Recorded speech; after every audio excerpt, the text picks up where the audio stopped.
All right, everybody. Hi, and welcome to our new the live lab forum.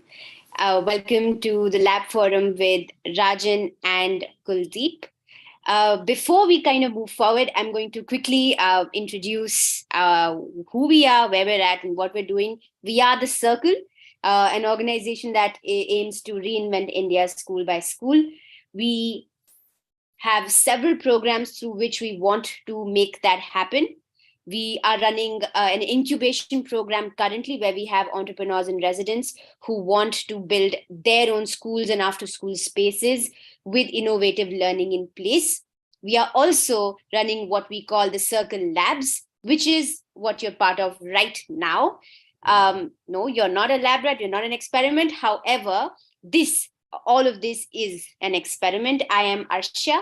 I am the head of labs at the Circle, and labs at the Circle are all about reaching more and more stakeholders, people, individuals like you who are interested in the space of school reinvention and are across the spectrum. You may have just thought about it, you may have chanced upon it on LinkedIn, or you may be deeply engrossed in that process for yourself.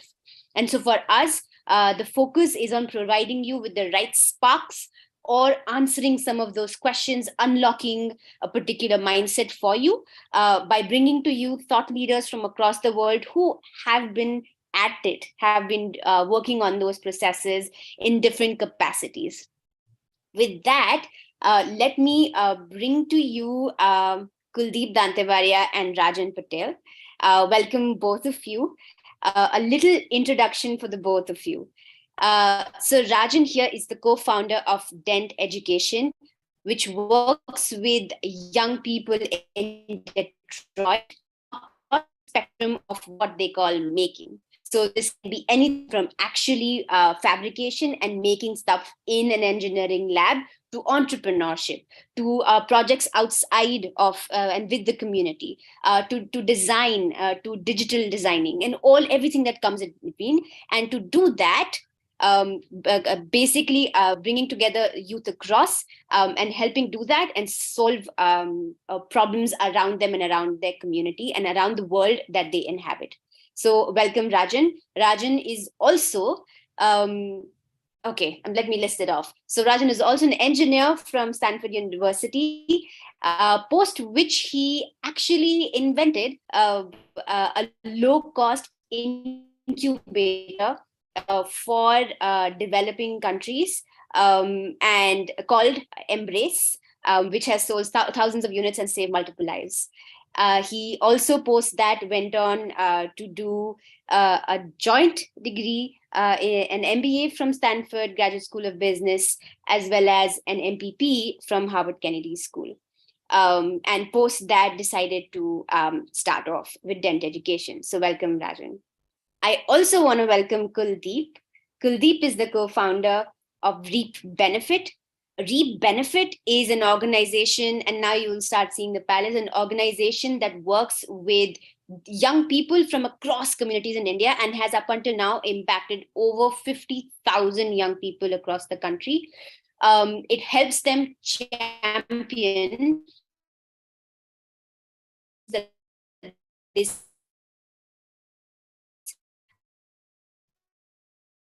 Reap Benefit also works with thinkers. Reap Benefit has come up with several different ideas in which they can enable young people to solve problems in their own communities, as well expand that community into a movement. Something that Kuldeep is very, very passionate about is how do you build a community into a movement. And for him, a movement is often about something that starts evolving on itself and that is not centralized. Both of them believe in the incredible power that happens when you give voice, choice, and agency to young people. Kuldeep is also an Ashoka Fellow, as well as a lead change maker with Ashoka. He is also an MIT Fellow. So along with that, I am going to welcome Rajan, welcome Kuldeep.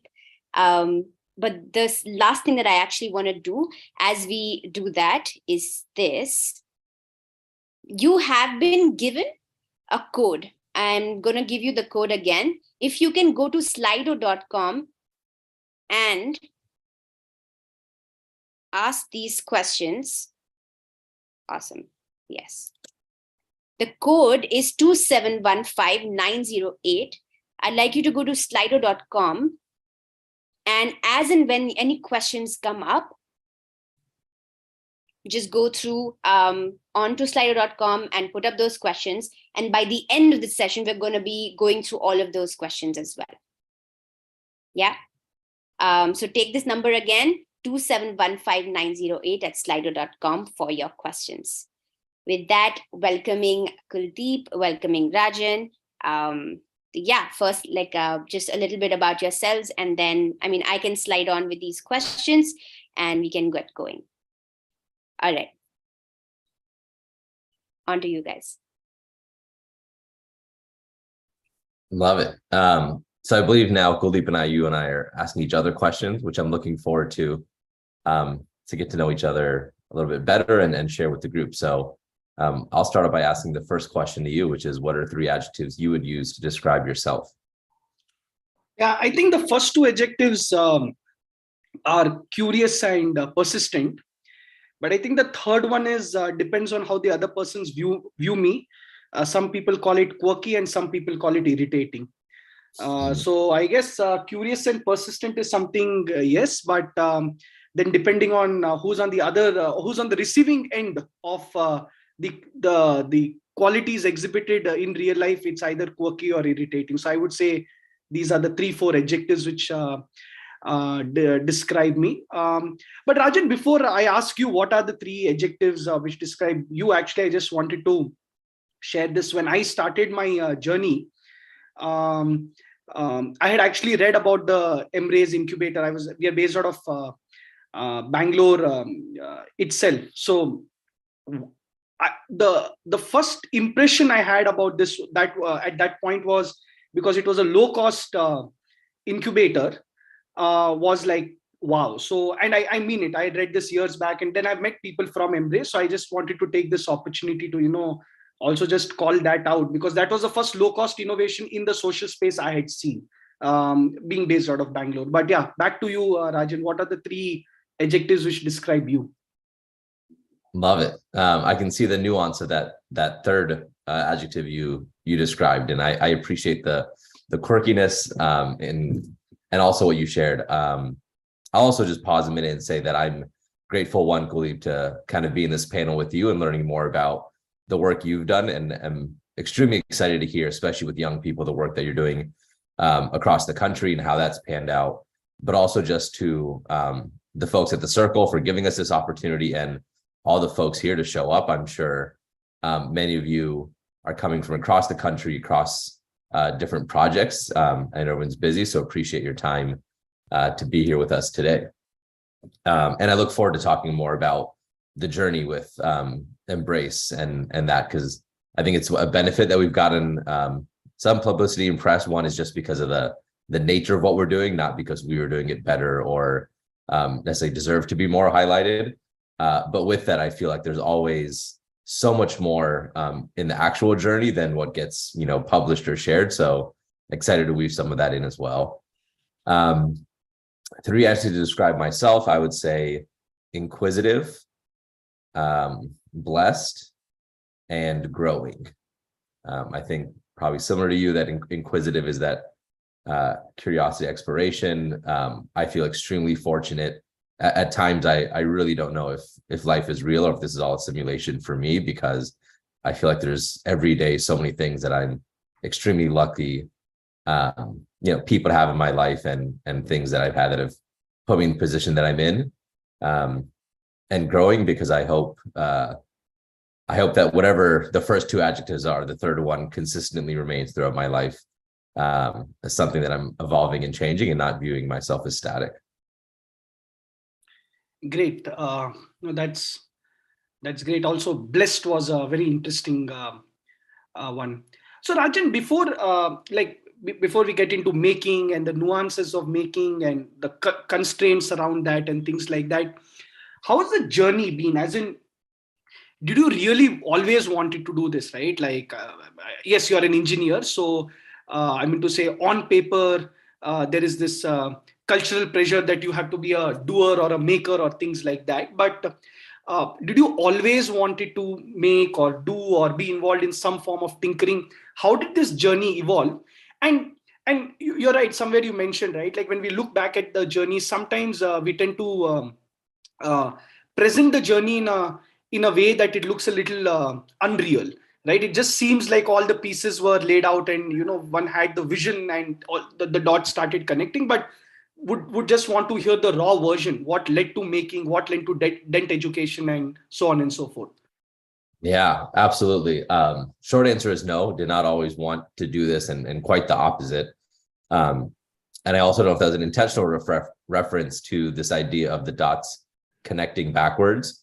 But there is this saying that, you can only connect the dots looking backwards, which means sitting here today, I can map out the million things that led me to literally, oh, I met this person, I got this opportunity, and this is why I'm here. But you can only do that looking backwards. And when you're going forward, oftentimes that uncertainty can feel uncomfortable, intimidating. But with that, I've kind of learned to embrace that uncertainty. And I'll say growing up, I grew up in the US. My parents came here from India, and their focus was, hey, we've done a lot to come here. Your job is to focus on education, be a good student. And I saw how hard they worked every day to give us the opportunities we had. And they were just saying, look, you pay this back by doing well in school. And there was also that implicit pressure that I'm sure many of us are familiar with, to be a doctor. Often it's doctor, engineer. For me, it was doctor. And so since I was a kid, all I've ever wanted to be was a doctor. When I graduated high school, I was 110% sure I knew exactly what type of doctor I was going to be. I was going to college as a 4-year stepping stone to medical school. And I knew that that was my path. And even in school, I did well. It got me, again, lucky to go to a place like Stanford. But that journey in high school of how I got there was purely, I think of myself as playing the game of school. I wasn't following my personal passion. I wasn't asking, what am I interested in? What am I learning? How am I growing? I was literally saying, okay, my parents say I should do good at school. What does this system say doing good means? What do I need to do? And how do I navigate that? And how do I just max out my performance there? And it was very extrinsically motivated. And then when I went to college, so much changed, because I remember I had an academic advisor. And the first time I met with her, I told her, hey, you need to help me pick out classes, figure out how to do pre-med, how do I get to a good med school? She had all the answers, and she literally refused to tell me.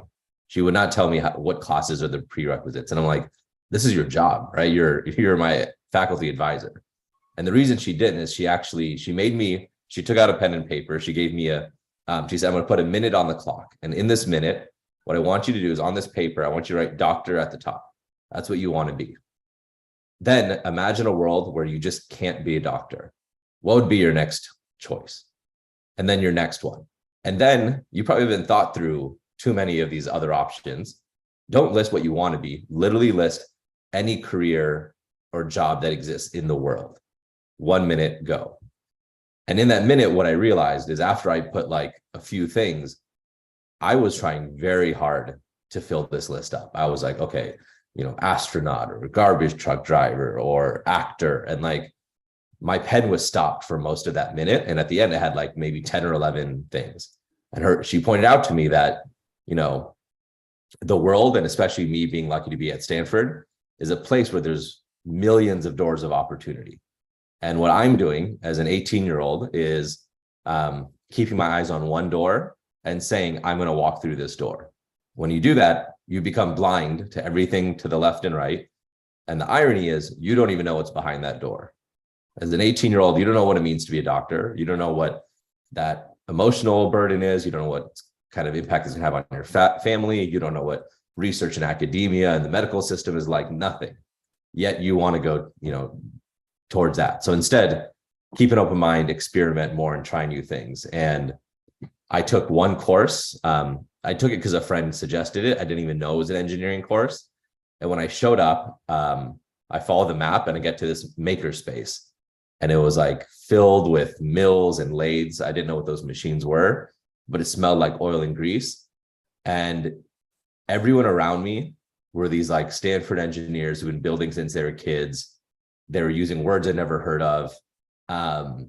And I had literally only played with Legos. And so I was like, I'm an imposter. I don't belong here. And I tried to drop out of the class after that first session. And luckily, my professor, said, hey, if you're a human being, you're a maker. Don't compare yourself to people around you. I promise you, if you think about where you are today, in just a couple of months, you'll be super impressed at where you end up. It's going to be hard. It's going to take a lot of effort, but you'll be able to do that. And I'm so glad I took his advice and stayed in that course, because it completely transformed my life. That's when I realized I am a maker and I really enjoy this. So some of that more internal motivation of things I enjoy doing versus what kind of like has external validation. So I ended up majoring in engineering. I, stay in this medical field by focusing on medical devices. And then as mentioned, when I graduate, I have this opportunity to take a class project from undergrad and move to India and start this company. And at that point, there's many people were scratching their heads of how did this happen? Like, you were so convinced you could be a doctor. Now you're taking this different path. But I will say that was the start for me of exercising my agency, where I got to choose what I did versus just following what was expected of me by others. And that has been a huge shift that has changed my life, but also drives the work that we do. And sorry, I know I tend to go on and talk a lot, so please cut me off as needed. But yeah. That's great, Rajan. I think two things, just calling it out. One, if you're a human, you're a maker. I think that's a very powerful statement. And I think we all talk a lot about connecting the dots. But I think, and I heard this from a young student long time back. So it reminded me of what you were saying. Yeah, we can talk about connecting the dots, but in your case, you were also collecting the dots. And the collection of the dots, in hindsight, you were connecting. So yeah, very, very powerful. And thanks for sharing. Yeah, I'd love to hear similarly for you. I think it's creating those dots too, right? You have to like create your own luck. Yeah. Luck isn't just something that happens to people. It's like the more you put yourself out there, the more you'll get. And I know, just thinking, it's funny because I used to always want security. Part of the things I liked about being a doctor was like, I know what I'm doing in college. I know what I'm doing then it's medical school, then it's residency. And like, I loved having that certainty. Uncertainty frightened me. And now I'm so comfortable when, many people ask me like, so what are you going to be in 5 years? What's your plan? What are you doing? And I'm like, I don't know yet, because something in the next 5 years, I'm going to meet that person. I'm going to have some learning that gives me that reflection. I'm going to collect those dots that actually takes me to where I am. But it's foolish for me to think that I know what that will be, and I'm comfortable with that. But yeah, I'd love to hear from you, kind of what your dots were, how you collected and connected them over time. Yeah. No, this is very interesting. In fact, I hope none of my engineering friends ever get to see this video, because I was never the maker in the group, or the conventional maker, and therefore I think therefore probably I'm just bought into this discussion. So it was very interesting, Rajan. For me, I remember I just had one poster. So parents had migrated from Rajasthan to a small town in Andhra, and then to Bangalore, and I was like the oldest kid, and I think they were just busy, like living life, just setting up a life. So like there was this focus on working hard, but never very result oriented. So there was a lot of focus on the process rather than result oriented. And I remember one of my birthdays, a friend gave me a poster which was like Dennis the Menace, Dennis the character trying to shoot a basketball, and it said "Action speaks louder than words," and that was the only poster I've ever had in my life in my room. And every time in life I would get stuck, like my mother would point me to that poster. And in my life, I think I've been a different kind of a maker. I've always been involved in doing something. My school encouraged that. So we would go out in the community and see, trash thrown, like one would be coming and intellectualizing and, talking about it. One would be, you just collect it from your own hands and figure a way out to, manage it. And just that experience in itself is very, very powerful, right? The beauty of doing, creating, building is that it activates senses beyond the intellect or beyond the cerebral. And I think I got to do a lot of these small activities. So even when I was a part of these groups, when I was not the alpha doer or the alpha creator, my role would be, to get materials, to check materials, to see if those materials can be used in building stuff and things like this. I remember in grade 6, during my summer holidays, my friends and I, we built a tree house. And I didn't have the dexterity like they did. So my role was, just material management, procuring the material, the testing, but the building part of it was, the given to all of them. So I was in and around the doing part of it. But I also started looking at doing and making in different ways, which one is definitely, getting hands-on. But I think the larger principle I started deriving was that being in the thick of doing things in any form is a very, very educational process. You learn a lot through that, then, rather than just pontification and talking about stuff. And as my journey moved forward, I was in college. I set up a solid waste management system for about like 10,000 odd students in the college, and that in itself was an exhilarating experience. One would think that something as trivial as garbage management should be very easy, but I mean, it is one of the most difficult things. How do you get people to throw the right trash in the right bin? How do you see to that people don't mix the waste? How do you see to that it's taken to a proper place? How do you see to that it's the secondary segregation is done? How do you see to that there's market linkages to that? So every action was opening up a new challenge. And when college got over, there was just an instinct in me that, I'm 20, 21. I have really nothing to lose. Probably my parents didn't have very high expectations from me anyway. So I actually started collecting garbage from about 150 households in the outskirts of Bangalore. And when I look back, I think that has been the most amazing experience of my life, because, when you collect garbage, all your senses are activated. Your sense of touch, your sense of smell, your sense of listening. You start understanding various patterns of people. And I would then pass by a very popular business school in Bangalore, and they would talk about waste management. And I would be like, okay, what you're talking and the reality is like polar opposites. And I think for me, that experience gave me like allowed me to think that the power of action, like there's no action is petty. And we sometimes, the more educated we are, we start defining, this is a small petty action, this is a more powerful action. This action will create a change in the universe, so on and so forth. So that led to Reap Benefit. The 15 months of collecting garbage day in and day out, transporting it, touching the materials yourself, seeing garbage disposal patterns in different parts of the year, during monsoons, during winter, during summer, seeing people's apathy towards it, kind of then formed the idea of Reap Benefit, that, we need to have action-based citizens if we have to improve our communities.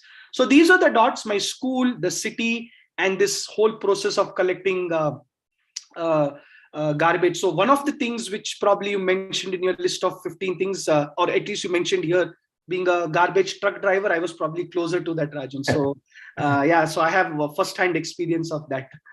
Love it. Yeah, my list wasn't 15, unfortunately. I'm pretty sure it was around 10.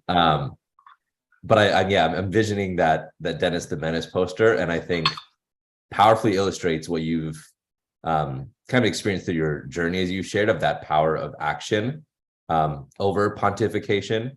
And I think it's one of the biggest things where, and even for me, right, when I got to college and people were asking me to do this, whether it was my maker class or even my other design entrepreneurship classes, if we had an idea like, oh, here's an app I want to build and it's going to do this, professor would be like, okay, well, have you called AT&T to see your app says you need to scrape the call log information? Do you have that access? Have you called AT&T? Have you tried prototyping this app? Have you given people a version to play with. And my first like gut, like emotional reaction was like fear of like, are you kidding me? You want me to call AT&T and ask them? You want me to like build this? And like, it's not ready. It's not, it's not fleshed out. And, what you realize is a lot of the reason I think people are more pontificating and talking rather than doing is because doing it is risky. Doing it is scary. Doing it means you're not only open to, but I'm not going to get this right. It's going to be wrong. It's going to be full of mistakes.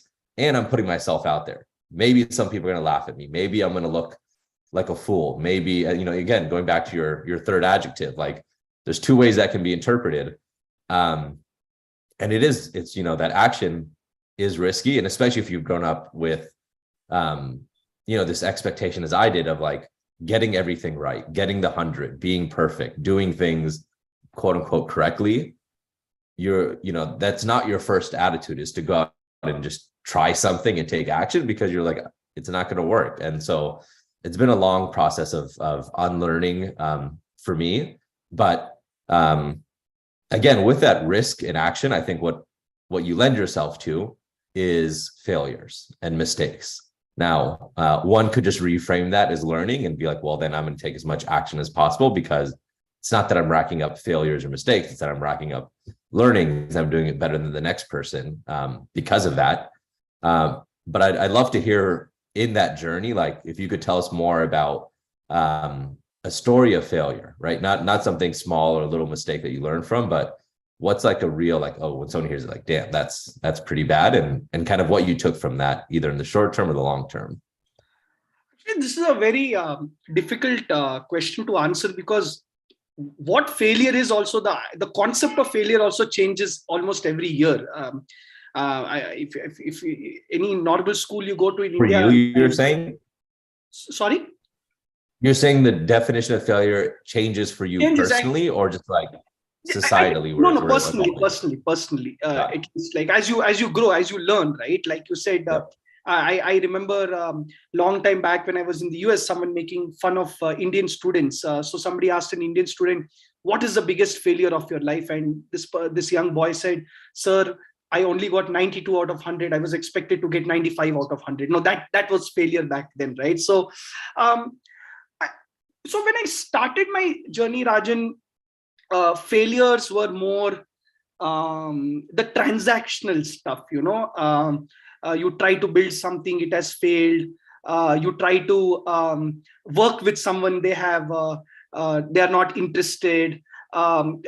If you're running a not-for-profit, then fundraising is a constant companion and a failure you'll be living with.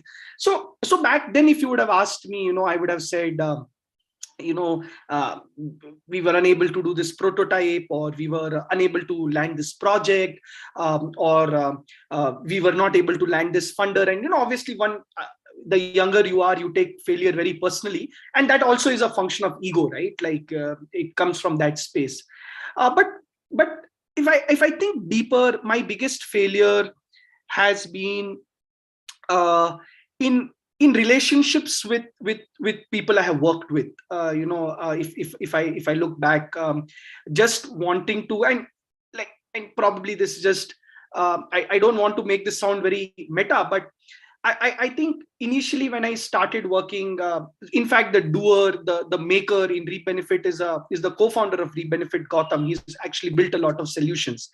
And I think when we started our journey, in a way, I had a certain template of how things should function, how things should function, how one should react, my definition of what is being professional, my definition of, how we should present ourselves, and so on and so forth. And I think my biggest failure has been in trying to expect team members to, operate the same way. Operate in the same template which I feel is right or has to be done. And it has taken years of learning that everybody has their own experiences, their own past, their own baggage, and instead of looking that as a strength and how do we get them to work, I looked at it as an impediment. I looked at it as as a bottleneck, so on and so forth. And it was a sort of a dual personality I had, because I had this high expectation from people I was working with. But when we were working with young people, all forms of diversity, all forms of constraints, even if they were not sticking to template, it was okay. And it took a mental toll on me, right? Like I felt like a failure. I felt that, I could not get my colleagues to operate in a template which I felt is the right way to operate in. Sometimes it was external, sometimes it was internal. And specifically with my co-founder, because he's the one who's built all these solutions, and he deserves all this the credit for the tools which have been built with young people. And I think if I look at my professional journey, I think this is my biggest failure. Because solutions and prototypes sometimes don't react immediately. You get the feedback then and there, but it's around the solution.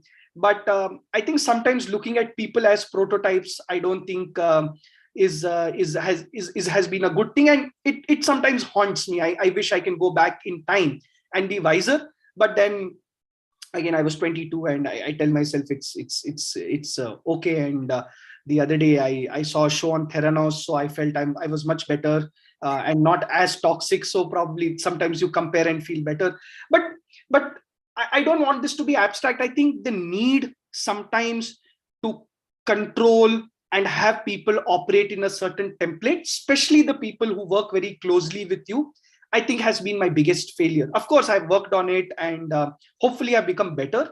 But that's something I kind of regret, because solutions, prototypes, you can change, you can iterate. But I think with people, sometimes there's a certain limit, and one should be cognizant of that. And that's something I consider that this as one of my big failures. I appreciate you sharing that. And I think some of that, I assume, might come from just in society, we have, again, especially in school, it's like there is a right way and there is a right answer.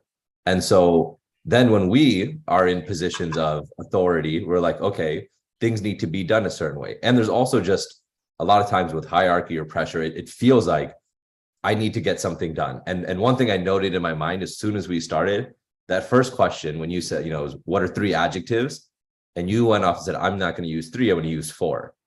That to me, and I see this happen at Dent all the time with their young people, because in school, if the teacher asks something and they give something else, usually the default response of the teacher is, no, you didn't get the prompt right. We're asking you for 3. We asked for an adjective, not for you to tell a story. And it's us saying, you're not conforming properly. You're not doing this right. But instead, I'm very intentional that at Dent, when that happens, actually call that person out and say, look at this, and celebrate it. Not don't almost shame it as breaking the rules, but celebrate it as creativity, celebrate it as challenging status quo, especially when there's some reason as to why that's happened. So often we'll do little games, or we'll have some activities, and there'll be one student who kind of bends the rules, and it's like, I didn't actually do it, I kind of did a little bit differently. And others might be like, oh, no, that's cheating, or that's different. But I start a conversation of like, well, let's celebrate that and see, like, why did they bend the rules, and what is the cost of that, and what's the benefit? So yeah, appreciate you sharing that.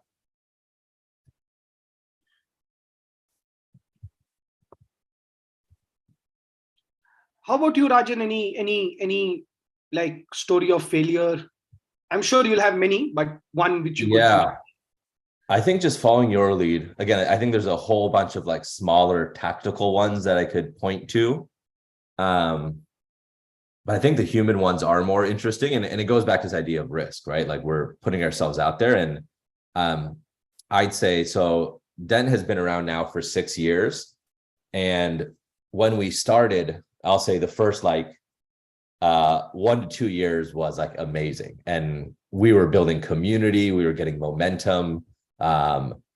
People loved us, and people felt like, hey, they're like passionate about this cause, the community, these values. And it was building this like really strong culture and alignment. And I felt like I was being received based on kind of my intentions and passion. And right after that, 2 to 3 years in, we face some real challenges with people who are part of our organization in some way, kind of on staff or doing coaching or other things.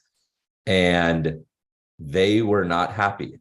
And what ended up happening is their unhappiness, they didn't say, oh, I'm unhappy about blank. They would say like, Rajan is blank. And it was like things that hearing someone say that about me, like broke my heart. And it was like, I felt misunderstood. I felt like, look, I am putting so much into this. And like, I am not all these negative things that people are saying I am.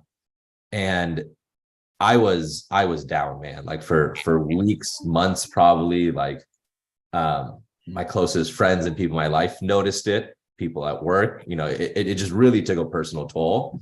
And I was at a place where like, hey, if I'm not, if this is how I'm making people feel, even though it's like 1 or 2 people, it was enough to derail me and literally want to say, I guess I shouldn't do this. I guess I shouldn't be leading Dent. I guess we should just, either fold this or I hand it over to someone else, because it doesn't seem like people want me to be the leader or to do these things. And it was, it was probably the most personal like challenge I faced.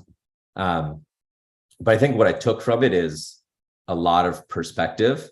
One thing is like when we work with our young people, I've really learned to not take things personally with them, especially the young people we work with. They have a million things going on in their lives with so much just stress, anxiety. They deal with adults who are not the most helpful to them all the time. And so if I see something be exhibited towards me, I've learned to be like, oh, even if they say Rajan, that may not be about Rajan. That might be all these other things showing up.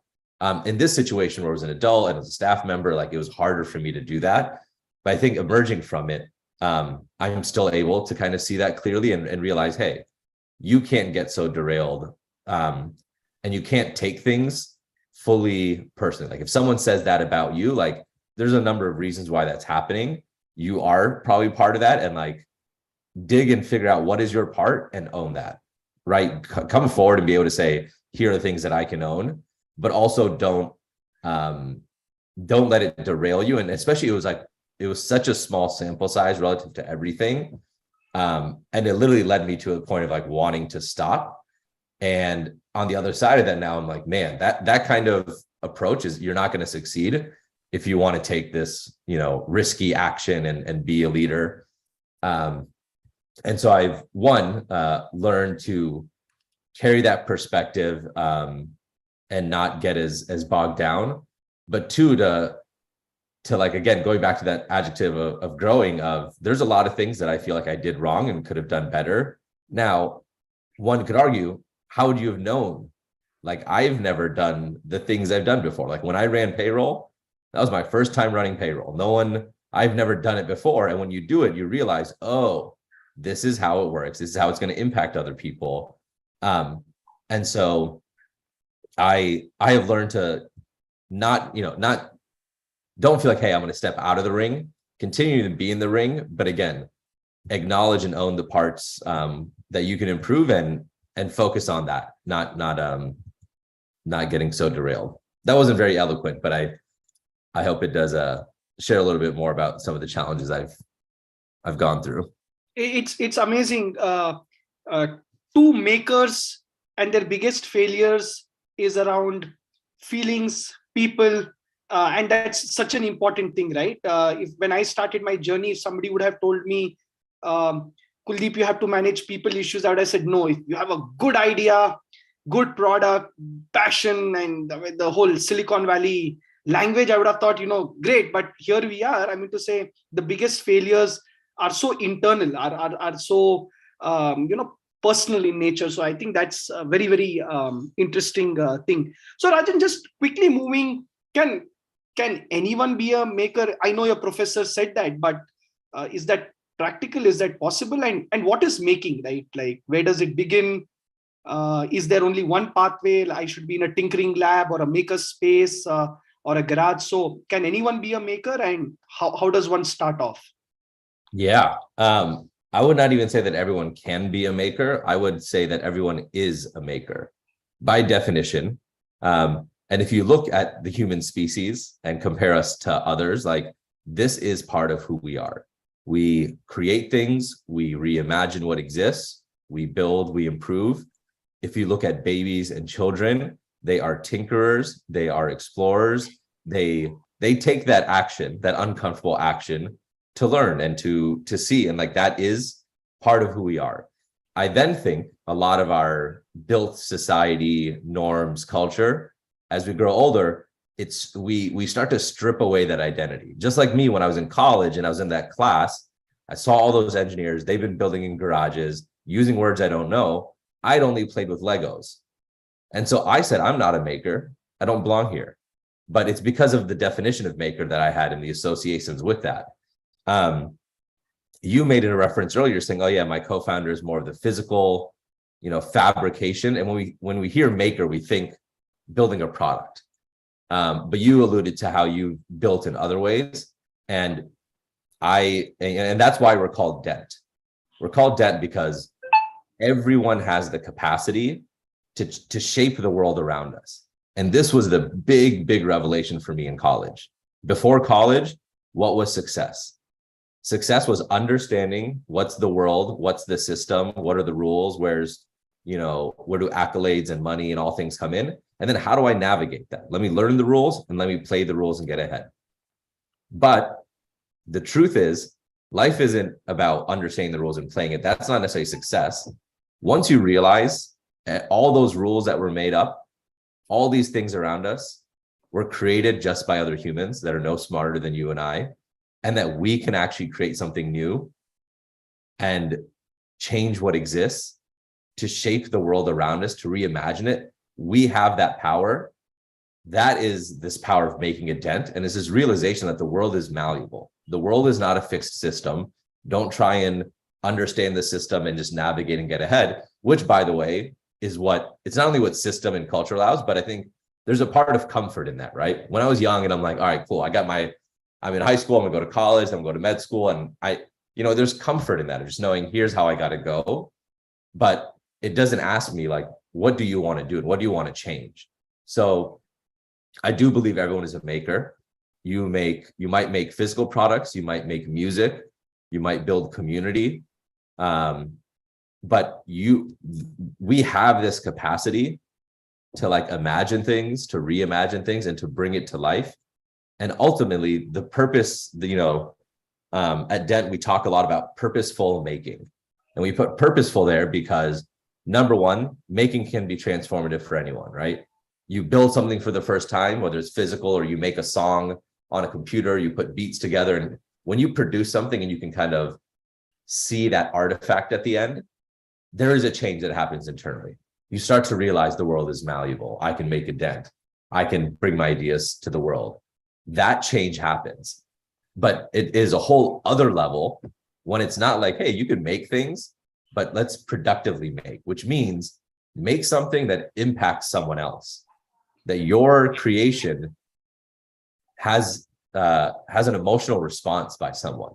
So cool, you made a song, you learned to use the technology to make different beats that sound cool. But imagine getting someone to feel, okay and processing the pain that they're going through because of your music. Imagine even helping someone make their commute earlier because their coffee's not spilling because you've designed and created a cup holder that works for them in the bus. When that making becomes purposeful and it has a human at the end, you realize, oh, it's not just this cool thing where I can use a machine and build something, but I can actually impact people. And that's where really the tools are cool, but what's more important is the why, right? What are you going to do with it and why?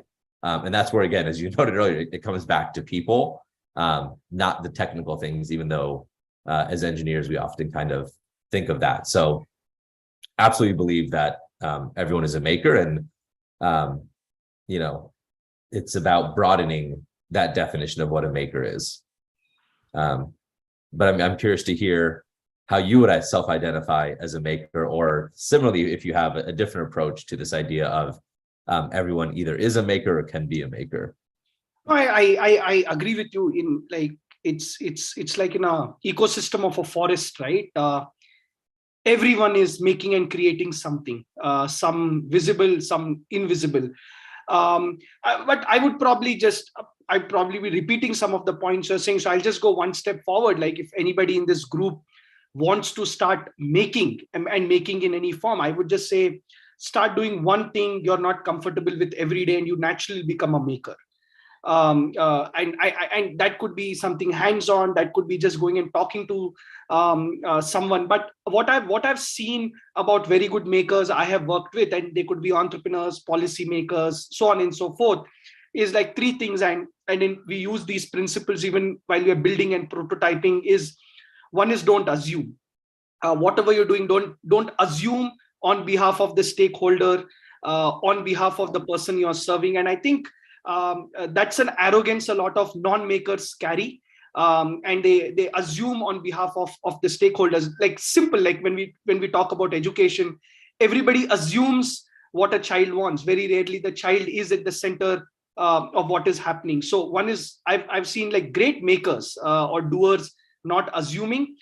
Second is, they don't defend.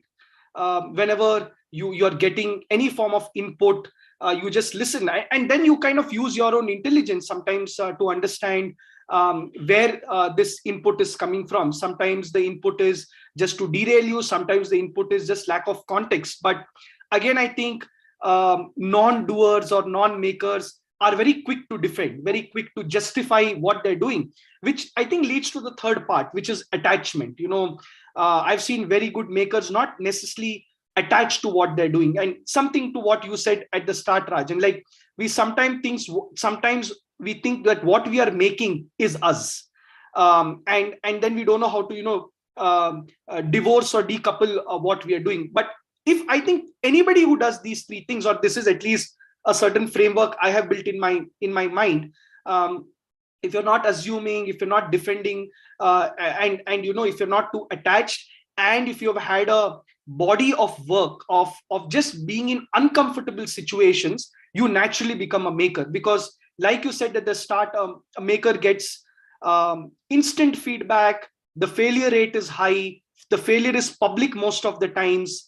And if I feel, if these things happen, you're a maker. So if somebody is doing this, and not in mind, in action, I mean, like if somewhere in the mind we are not assuming, and then that's, I mean, just again, that's intellectual jugglery and things like that. But if in action, in some form or the other, I think that's very powerful. And performing arts and sports teaches this, right?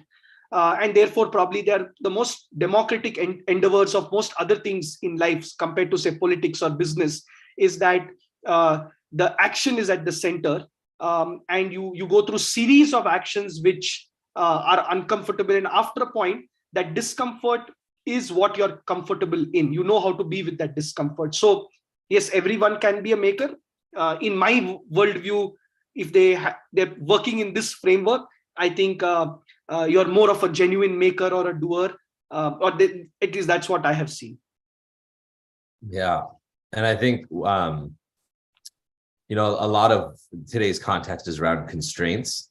And so when we have this, when we've awoken that maker and that doer, and we're out to do things, as you said, there's a lot of challenges, and there's a lot of mistakes, limitations that present themselves.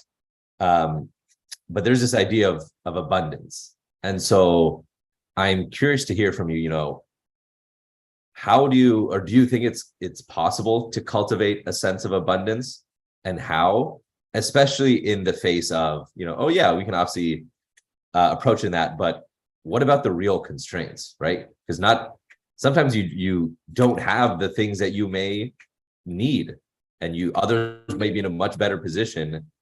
And so how do you cultivate that sense of abundance?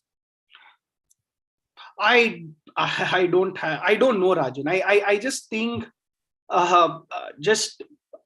the answer is just by doing, by being at it. Like when you're making something and there are constraints, I would be lying if I say the world looks rosy and one feels that you'd reach to the other side. But it's that journey, and being in that journey again and again with constraints. And I don't I don't want to glorify constraints, because sometimes not having constraints can help you reach the destination quicker. But I think being in that journey, especially during your early days of operating in constraints, builds a certain type of a resilience. And when that resilience is built, I think one can feel abundance inside first and then outside. Right? But the opposite of that, wherein there are, at least the what I have seen of people who do not have a lot of constraints, when constraints are there, external, internal, whatever, I see that they find it difficult to move from that space, because they have not had that lived experience of operating with that cycle of constraint. And therefore constraints are a good thing, and constraints are a good thing at a certain stage in your career, especially when you're starting, because you start building a very unique muscle. It's like this survival instinct of a very different kind, and then you know how to operate around this this arena of, you know, things not being okay. But having said that, I think when you go through this cycle again and again, like, abundance can't be, you know, you can read about it, you can talk about it, you can write poetry about it, so on and so forth, but abundance has to be felt. It happens in your body. It happens in your body, and that happens, I feel, through a series of doing, and a series of reflecting. When you're doing, it's a switch which turns on. Like, I don't know if there's a formula to it, but at least that's not worked for me. It just turns on. Like, now when I look at my journey, constraints don't bother me. The organization shutting down does not bother me. What will happen 10 years from now does not bother me, because probably I've been in that cycle for way too long. So actually I feel more liberated now. Actually, there are less constraints and I feel more liberated now than in the past. But I think it comes because of the past, you know, just operating in that cycle again and again. That's how I see it, but would love to hear from you how you see abundance and how do you cultivate abundance. Yeah, I mean, I agree that constraints can both be helpful, and a lot of, you know, our work focuses on creativity, innovation, and there's a lot of ways you can use constraints to actually that, like, create, you know, constraints can spur creativity, even though it seems counter. But I think the flip side to acknowledge is constraints can be bad. Constraints can be tough. Constraints can, like, feel like they can hold you back, and they're real. So I think that the two things that I've come away with is, I think, locus of control and reframing. So locus of control is that understanding of what can you actually, you know, control and change. And that's not a lot of things. So a lot of these constraints, you know, we don't have $1 million tomorrow. We're not going to have $1 million like that. But what I can control is I can control the people I'm connecting with, the work that we're putting out there, the number of asks we make. There are things I can control without, you know, having necessarily the output. And it's almost that, and it's getting philosophical, but this idea of, like, not being attached to outcomes, but more into the action itself and knowing what you can control. That I think helps with constraints. And the other thing I said was reframing, because it's another design tool we often use. But so many times what we see as a constraint, we can reframe either into being some sort of opportunity, or just break our mind from focusing on that negative. Because if you do, like, it is true, if you focus on that negative and that constraint, that will become a more real constraint. If I sit here every single day and talk about how we don't have enough money to do what we want, we will not do the things that we need to do, because that is where I'm putting the energy, and that absorbs us. Instead, if I say, hey, let me reframe, maybe we don't have all this money. Look at the network we have, right? We have now over, like, 300 young people, 100 adults in this city, and I'm talking about Baltimore City and with Dent, like, we have this amazing community that has a shared identity and values and experience. If I start focusing on that and the abundance of that, we're going to lean in to how to leverage it. We're like, man, there's not enough time in the day to, you know, create value out of all this gold that we have, because that's what we're focusing on. And it's that reframe. And again, with young people, often there's constraints, and it feels like they're adolescents, or their brains haven't developed. They can't be able to do this thing in the same way. Like, how can they be real entrepreneurs or launch this when it feels like it's a constraint? But on the flip side, it's like, oh, well, they have a very different perspective than all us adults have, right? What I may see as a constraint could actually be, in some other ways, like a real value of they're thinking of things with a lens that none of us are. And so that's actually a value there. And I'm also reminded of I remember a class project. I was not in this class, but I know of it, and I know the professor at Stanford, where there was a mini activity where the entire class was broken into teams, and every team got an envelope. And then they were told, once you open this envelope, you have 24 hours to turn what is in that envelope to as much value, monetary value as possible. And when they opened the envelope, each team had $10. And so what they did is said, okay, how do we turn this in 24 hours? How do we turn this $10 into as much money as possible? And one thing that was clear, anyone who started with that $10 and tried to say, okay, let me buy this thing and let me repurpose that and we'll upsell it and we'll do this and that, their results were pretty paltry. It wasn't very impressive. The two groups who did the best, number one person, they opened the envelope and say, we have $10, we have to make as much money in 24 hours. That $10 is a constraint. If we think we only have $10, we only have $10. But you know what I have? I have knitting skills. And so someone said, forget the $10. I have things. Let me use my strategy. Or someone else said, I'm a comedian. Let me go out and literally stand in the middle of campus and do like stand up. Like, I'll make jokes for people and they pay me money. And they just left that $10 envelope on the table and used their own innate abilities to create value. And they blew the other team out because the other ones were so constrained, saying, oh, we only have $10. But they reframed it and said, what else do we have? There's another team the team that won, another team actually they went to downtown restaurants and they stood in line, and then they would sell their space in that line for that busy restaurant. They'd go there at like 4 or 5 o'clock, and then when start picking up at 6 or 7, they would do that. Again, not limited by the $10. And then one group basically went to a bunch of companies and said, hey, in 24 hours, I have to give a presentation at my class at Stanford. And they're expecting me to talk about how much, money I've made out of this $10 or whatever, but each team gets 60 seconds to present. I'm giving you the chance as a company to get 60 seconds in the Stanford engineering classroom to share whatever you want. And other companies were like, man, I can get into this classroom and for 60 seconds, talk about our internship or our program. And literally they got thousands of dollars because some company like really wanted to hire people and thought that was a big value. And that team made thousands of dollars. And it wasn't because of the constraint of the 10, it's because they instead focused on what do we have in abundance. And if we put our energy there, we can be more productive from that.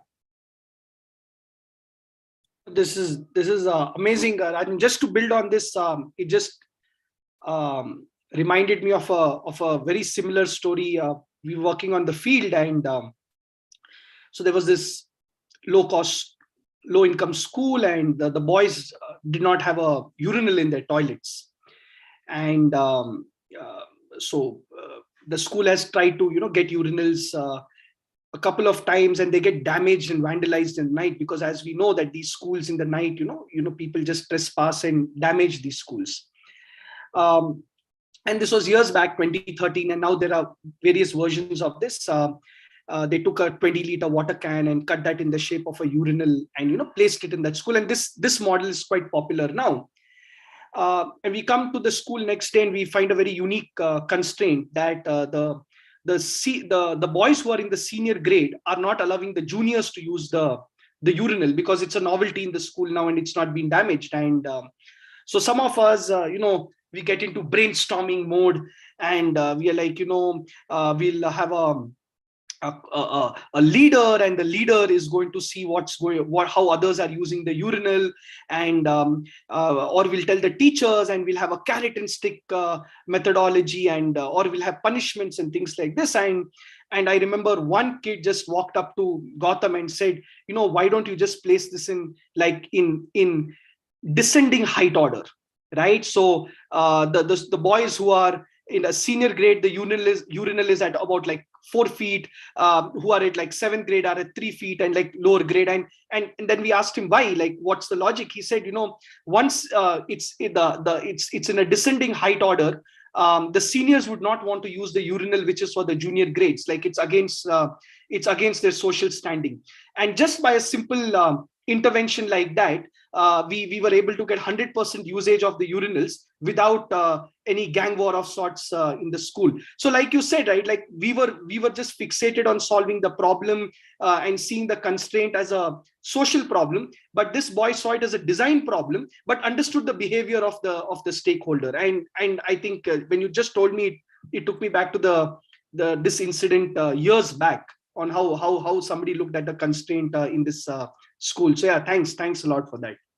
Yeah, and I think it points to this, like this idea of reframing is all about mindset. And there's also a lot of research about this. Like your mindset truly can change so much just by what you think and even what you say. So one thing we do also is we do affirmations, where literally we sit there with our students and we tell everyone, you start by pairing up with someone and you say, I am blank, and you put either aspirational things or things that you think are that are strong characteristics of you. So I'd say, I am wealthy, I am creative, I am, and you keep doing this. And after you do it, the other person says, yes, Kuldeep, you are wealthy. Yes, you are creative. And just by verbalizing it, just by saying it, by putting that in your mind, you can feel the energy of the room and of even the young people going into whatever we're doing next.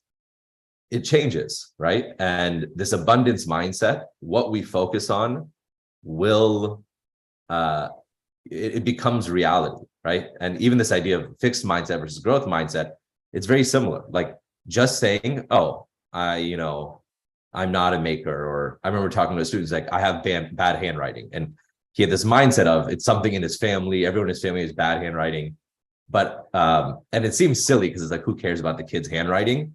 But that bothered me so much that he thought genetically he had bad handwriting, that he's always had it. And I told him, I was like, look, you're never going to be a calligraphy artist. You're not going to be like, amazing. But do you think your handwriting can get better? And initially he said no. But I was like, if you got a trainer who every day for like 12 hours is helping you with handwriting, you're telling me you wouldn't get better handwriting. And that like slow shift to where he acknowledged, okay, it's not something about me that I have bad handwriting. This is something that is changeable, that I can actually improve on, and reframing it to a growth mindset. In that small thing actually has a much bigger difference in how you approach life. And I think similarly with this abundance and constraints, especially if you're in entrepreneurship or you're doing something, like there's going to be constraints everywhere. You have to learn to reframe and to lean into what you do have. But yeah, I feel like we could go on for hours, but I do know that we've got a bunch of folks who may have some questions for either of us. So I'm curious, Asha, either to pass to you to moderate, or I don't know if you've gotten some on the Slido that you want to pass along to us. Yeah.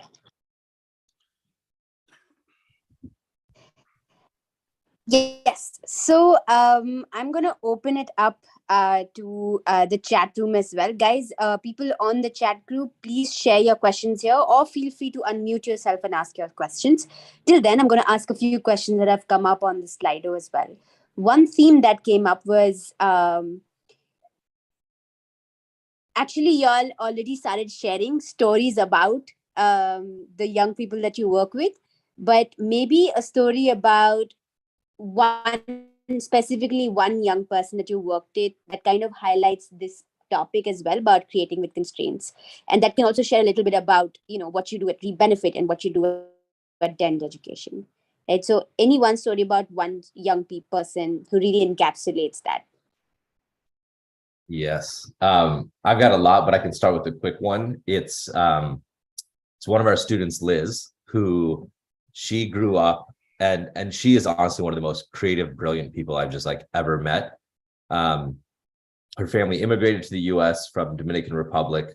They were not well off financially, and she was like in these temporary, facilities for those who don't have homes. And she would tell the story of she loved drawing, like her pencil was her escape. And she would get in trouble for drawing there because she would draw on a wall and it's like not their place. And so, she got reprimanded.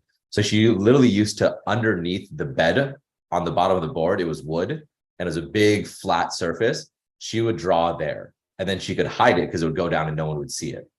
And she comes into our program and she didn't even identify as creative herself. She had never used any digital tools for creation. And all of a sudden in our program, she gets exposure to how to like turn her drawings into digital designs. Then we're using laser cutters and 3D printers to like make those things real. She started her own company that did jewelry, where what she did is she would actually talk to each of her customers, ask them, similar to what we have here, she'd have these probing questions. And based on what you would respond, she would draw an emblem or a symbol that represents some of the ethos or values. So it's super personalized, very about something personal. She'd make that emblem and then she would turn it into jewelry and say, here's a necklace that has that, or an earring. And then, now someone's going to ask you, what is that like elephant on a train? That's, what is this thing? And there's actually a deep meaning behind it. But she not only realized, her power, and again, it's not the tools, right? The tools are cool, but Liz is the real power. And once Liz realized, man, when I have access to these tools and I can leverage them, I can make amazing, powerful things.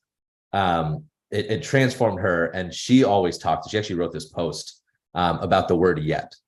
So coming back to growth mindset, she would always say, oh, I don't know how to use Adobe Illustrator.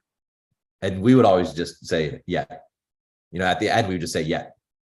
And it's a small thing we just kept doing. And she said it's really changed her approach, because now there's nothing she doesn't feel like. If anything, right? I don't know how to, raise money, or I don't know how to do whatever. It's yet, because she's realized if I go in and I actually start taking that action, there's nothing I can't learn.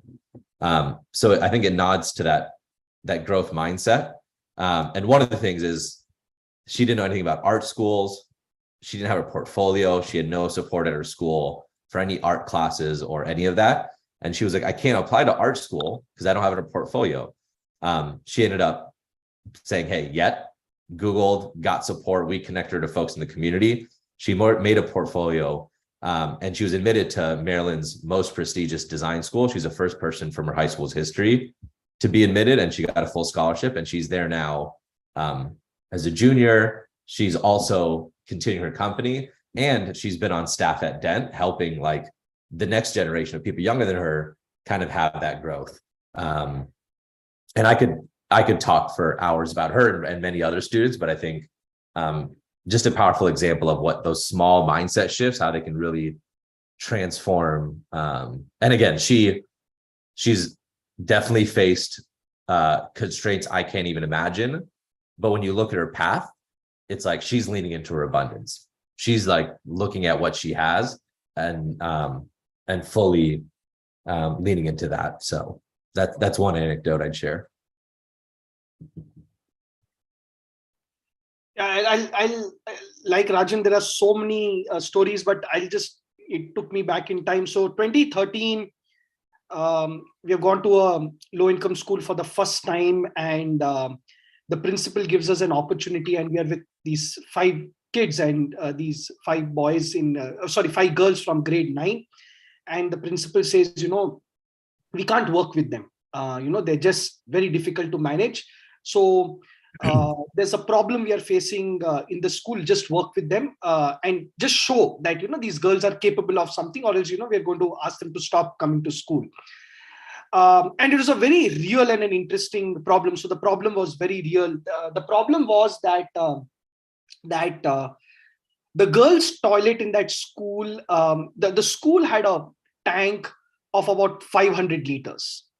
And that water was used for sanitation purposes only for the teacher's washroom and the management of the school. And therefore, the girls, they did not have water in their washroom, and it became a serious issue. So the girls stopped coming to school, privacy issues, and so on and so forth.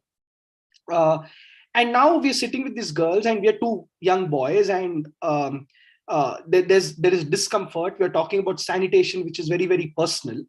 And I'll cut to the chase. So we just spoke. We did some investigation. What is happening? We had to build trust.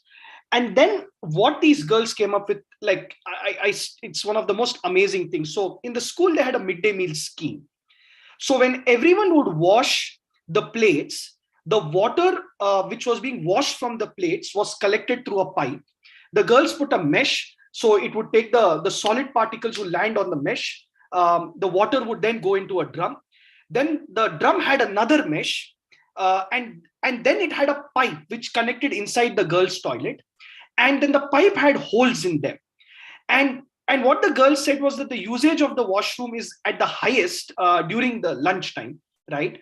And therefore, what they did was they repurposed the 500 liters of water, which the students in the school were using while they were washing their plates, as a grey water management system, using all discarded materials near the school.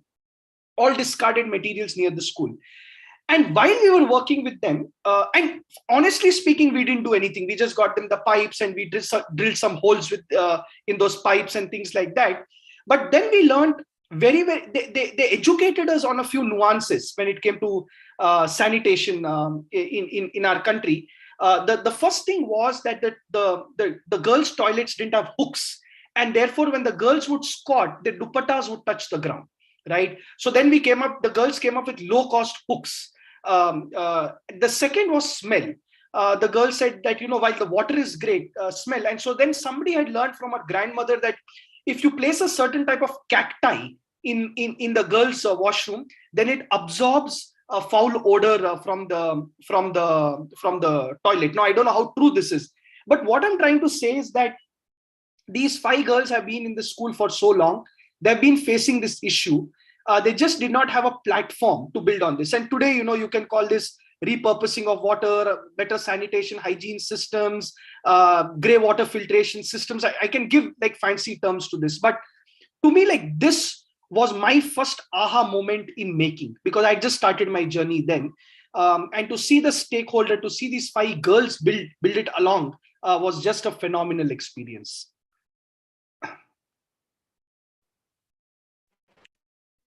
Absolutely. Thank you so much, both of you all, for sharing those stories. Just like being minority and not even considering change as relevant at all sometimes. Some of this. Bharat has a question. Bharat, go ahead and unmute yourself and ask the question. Yes, can you hear me? Yes, we can.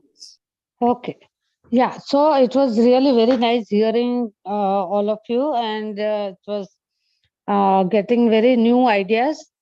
I really appreciate your honesty and openness to share your learning. I have one question or something like, I'm working with children and young people. I'm co-founder of an organization which is working with marginalized children in Bhavnagar and Narmada districts in Gujarat. My one major challenge that we face is that it's really very, very difficult to find young people, especially, a little bit who can think independently and who can be like a leader in a leadership position. So getting these young people on the team at the grassroots level to work directly with children, we are finding people from the local community and we train, and that works. But at a senior level, who can visualize, who will be visionary, who can, that kind of getting that talent, young talent is most challenging for us. So I was thinking, like, because you all are also young people, and you know how to attract talent. So if you can give some idea, it would be great. Yeah, I would love to share on this because I have a very similar experience where I felt like I was in your shoes with that same frustration. And it's actually when I moved to India. So as I mentioned earlier, I go to college at Stanford. We build this low-cost incubator prototype as a class project. And then I graduate and I move to India. And we're in Bangalore and we're starting this organization. Our team is there. And very quickly, one of the co-founders and I are like, look, we're the only two who are on the engineering side of things and we have to build this product. We need more people. We need a bigger team. So let's hire some engineers. So a couple of things at that point. Number one, everything I learned from my experience at Stanford or just general entrepreneurship is who you hire is the most important thing. Culture matters more than anything. You need to find that culture fit. And if not, like, no matter how great everything else is, the organization is not going to succeed. So that's one thing. Second is in Bangalore, we're hiring, talk about constraints. We're hiring at a time that is months after school has finished. So all those who've gotten placements have gotten their placements. We also have barely a budget. So we're not able to afford IIT engineers or others who we may have felt were better positioned. So we start, put out this job description. And I remember one weekend I interviewed probably about 20 different engineering candidates. And when I spoke to Nag, the co-founder afterwards, I spoke to him and I said, we can't hire any of these people. And he's like, what do you mean? We need to hire someone. I said, none of the, like, I asked the question, why do you want to join Embrace? And I'm looking for someone to say, because I'm passionate about social enterprise, because I want to make a difference, because I want to work in an organization that's based on creativity and innovation, or reimagining the world, or challenging status quo, or something that's action or hands-on. And no one had a good answer, right? This one guy, Hiroki, his answer was, I want to work for an MNC. He thought that this, 5-person startup was an MNC because we were Americans. And I was like, no one's a culture fit. And then I asked them, can you tell me, our engineering team, we want to build a team of makers. Tell me about things you've designed, made, how you build. And they say, sir, let me tell you about my senior engineering project. And everyone's got the same project. It's not something that's even hands-on, it's theoretical. And I'm thinking none of these people are makers. They've not physically built. Then I ask about creative mindset and human-centered and empathy and all this. And these words are not even in their vocabulary. So I told Nag, we can't hire these people because they're exactly not the culture fit that we need to be successful. He pushed back and said, we need an extra pair of hands. These are the constraints. We're gonna hire someone. So I ended up hiring this guy through Loki. And for the first few months, I felt like I was right. I'm like, see, he isn't taking initiative. He's not asking questions. He's not, it doesn't seem like he's coming from a place of personal passion. What I realized though, is that's because he was like me in high school. He's never been in an environment. He doesn't know how to answer the question, what do you care about? When he's in a job interview, he's not there to talk about what he cares about, right? That's a lot of what I grew up around. It's like, yes, in job interview, talk about your passion, talk about this. He's thinking, if I tell this guy my passion, it's a distraction, right? I need to tell him about my engineering scores. I need to tell him about the things that he might care about more. And yes, he wasn't hands-on. He wasn't creative. He didn't have all those things exhibited, but he'd never been in an environment where people saw him as that, where people invested him in to build that. And slowly when he was at Embrace, you could see he was able to take that identity, lean into it, and develop and grow to the point that he became one of our most creative team members. He ended up leading the team. Since then, he's joined another startup where he is leading them, and he talks to his batchmates. And at first, they're like, "Oh, we got the jobs at these companies," and this guy months later doesn't have a placement. And now they're looking at him being, how are you raising literally millions of dollars and building all this and leading a team of people that are older than us? And there's, again, countless stories like this of the team we built at Embrace. But I share that to say that it's not that, you know, the challenge might seem like we can't find young people that are thinking independently, but I promise you, it's not the young people. It's the way that they've been conditioned or the environments they've been in that have not allowed them to safely exhibit that independence. And the challenge for you is probably less so of finding those independent-minded people, but instead building that culture where when they come to your space, that will naturally shine and grow. And it does take time. I mean, with Triloki, it literally took months for him to stop calling me sir. I said, just call me Rajan. But what's ingrained is so different that even though he knew for weeks I've been telling that, he would just say sir. But those little things, again, he came to realize in this space, hierarchy is different. Our approach to failure and mistakes is different. And so that kind of was able to come out. So I don't know if that is helpful, but it's something that came to mind of, again, reframing even what the challenges that you've put forth. Thank you for that, Rajan. And really appreciate it. I think there's this theme that's also building about reframing and about building a culture. I see that Priyanka had asked the question, to which Kuldeep also gave a response, which he kind of built in from something you said. Kuldeep, you want to voice it for just a moment so that we can have it there as well.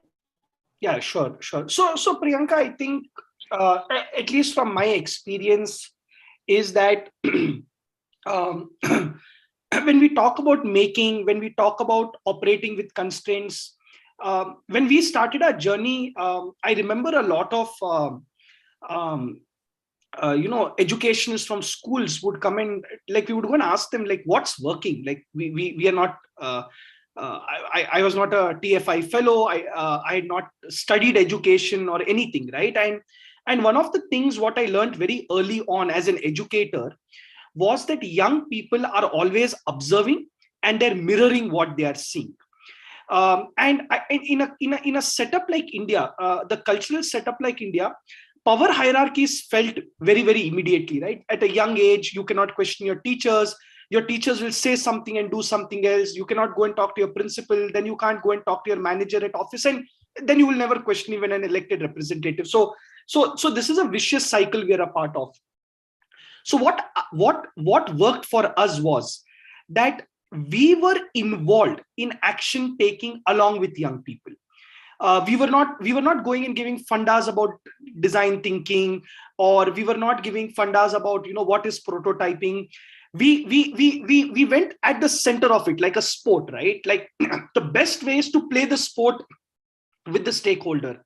And after we would play the sport, what would happen is everybody had a similar lived experience, and that is very, very important. And once that similar lived experience was there, it was very easy to reflect. It was very easy to have a conversation. Or else sometimes reflections become very gimmicky, or they become very, very, people say what is the right thing, right? So my advice has always been, and if you follow Taleb and people like that, educators should have a skin in the game. If you want to build a culture of making, you have to demonstrate that every single day. Now, this does not mean that you are sitting and tinkering all day, but when the young person is looking at you, the young person knows that you have a skin in the game. And therefore, I think most educators talk about concepts of making, talk about frameworks of making, but hardly do it. And therefore, there is always this gap between the educator and the stakeholder or the young person. And the best educators are one who actually do it along with young people. And once you go through this cycle once or twice, then it becomes a habit. So that's my response or my learning, what I've had from the ground. But again, just action is a very powerful and a very democratic unit.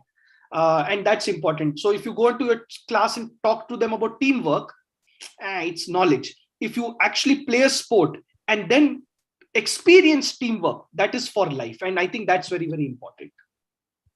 Thank you for that, Kuldeep. We are, I just wanted to do a time check as well. And with that, I actually want to surface the last question as something of an ending note. Before that, just wanted to share with everybody who is watching on YouTube and who is generally just like watching us here as well.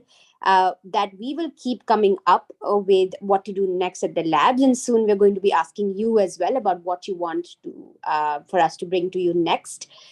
We are going to be launching our starter program, which is a foundational space for exactly how do we learn about what does it mean to reinvent a school space in the first place. And so we'll be starting with that in January, and the applications will begin in the second half of December. So look out for that as well. And our incubation will also begin early next year.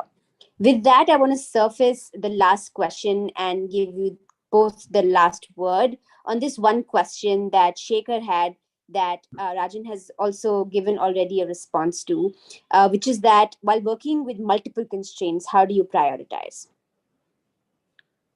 Yeah, I can expound a bit on what I put in the chat, which is that I don't think it's much of a conscious prioritization, but almost a mindset. And at Dent, what we focus a lot on is mindsets. Yes, there are technical things people need to learn. Yes, they're building projects and ventures, but the most important thing is, can we change someone's default response? Another example is that one of our mindsets is we see problems as opportunities, right? And it's very natural. Hey, when you face a problem, oftentimes either there's a feeling of defeat. Hey, this problem exists. This is the way the world is. Kind of sucks. Sometimes it is finger pointing. Oh yeah, this problem, this is because of the government. This is because of that person. This is because of blank. But what we want to do is, when you have a problem, what if you instead asked, how might we? And just explored, what is a way to change this? This problem is an opportunity. Let's see if we can improve it. And it's not saying, okay, let's all sit down and let's put down problems and now let's reframe them as opportunities, or let's prioritize them.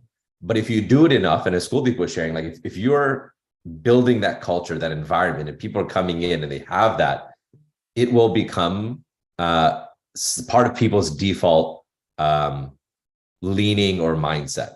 And a small example is one of our students was in a restroom, and he came out and he was like, hey, Rajan, in the bathroom, the paper towel dispenser was broken and it wasn't working. And it's because of this. And then he said, well, what if we did this? And he started sketching different ways to redesign that paper towel holder so that that issue wouldn't happen. And what I told him is, I said, Shamar, like the 99 people who walked in front of you into that restroom, you know what they did? They washed their hands.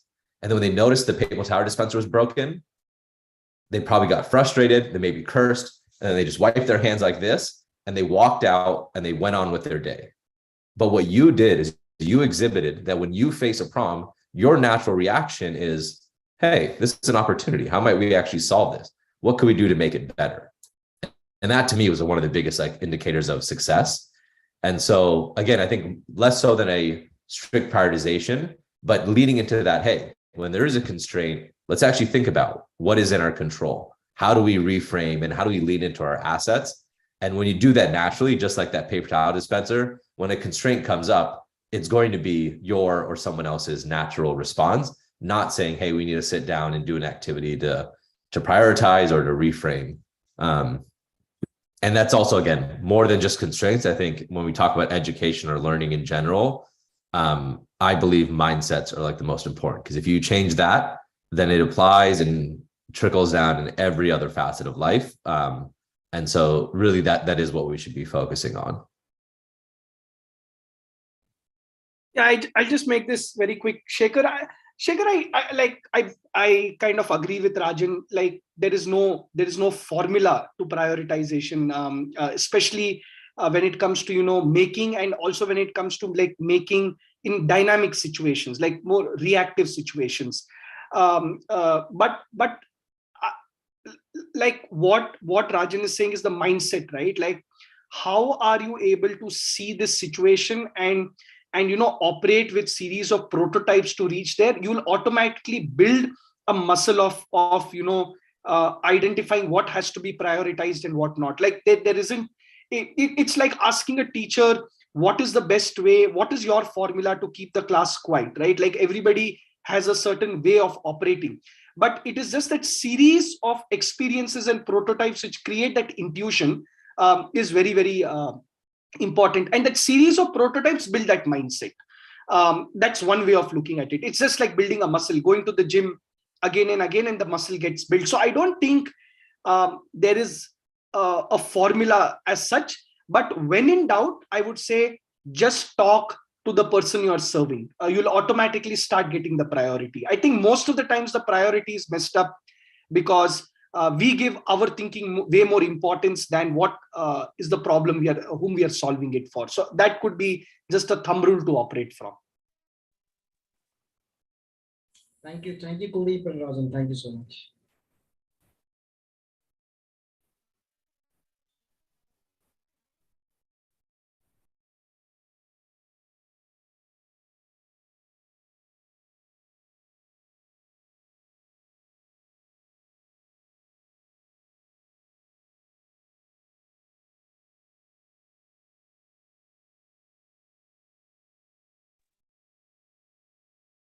Can you all hear me?